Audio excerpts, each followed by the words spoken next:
Udumbanchola Devikulam താലൂക്കുകളിലെ revenue ഉദ്യോഗസ്ഥരുടെ സ്ഥലം മാറ്റത്തിൽ ജീവനക്കാർക്കിടയിൽ അമർഷം പുകയുന്നു. ഭരണപരമായ സൗകര്യം പരിഗണിച്ച് 3 ഉദ്യോഗസ്ഥരെ സ്ഥലം മാറ്റി നിയമിച്ചുവെന്നാണ് കഴിഞ്ഞ 11-ന് ഇറങ്ങിയ ലാൻഡ് റവന്യൂ കമ്മീഷന്റെ ഉത്തരവിലുള്ളത്. ലാൻഡ് റവന്യൂ കമ്മീഷണർ വകുപ്പ് ഭരിക്കുന്ന പാർട്ടിയുടെ ചട്ടകമായെന്നാണ് പ്രതിപക്ഷ സംഘടനകൾ ആരോപിക്കുന്നത്. പൂപ്പാറ വില്ലേജിൽ സ്വകാര്യ വ്യക്തിക്ക് അനധികൃതമായി കൈവശ സർട്ടിഫിക്കറ്റ് അനുവദിക്കണമെന്ന CPI ജില്ലാ നേതാവിന്റെ ആവശ്യം നിരാകരിച്ച ഫൂരേഖ തഹസിൽദാരെ സ്ഥലം മാറ്റിയതുമായി ബന്ധപ്പെട്ട് ജീവനക്കാർക്കിടയിൽ അമർഷം ശക്തമാവുകയാണ്. ഉടുമ്പൻചോല ഫൂരേഖ തഹസിൽദാരെയാണ് ദേവികുളം തഹസിൽദാരായി നിയമിച്ചത്.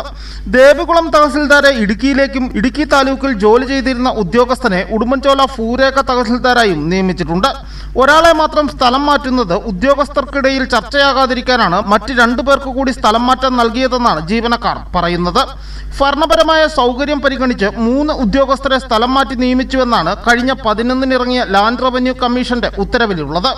ലാൻഡ് റവന്യൂ കമ്മീഷണർ വകുപ്പ് ഭരിക്കുന്ന പാർട്ടിയുടെ ചട്ടുകമായെന്ന് പ്രതിപക്ഷ സംഘടനകൾ ആരോപിക്കുകയാണ്. News bureau, Udumbanchola.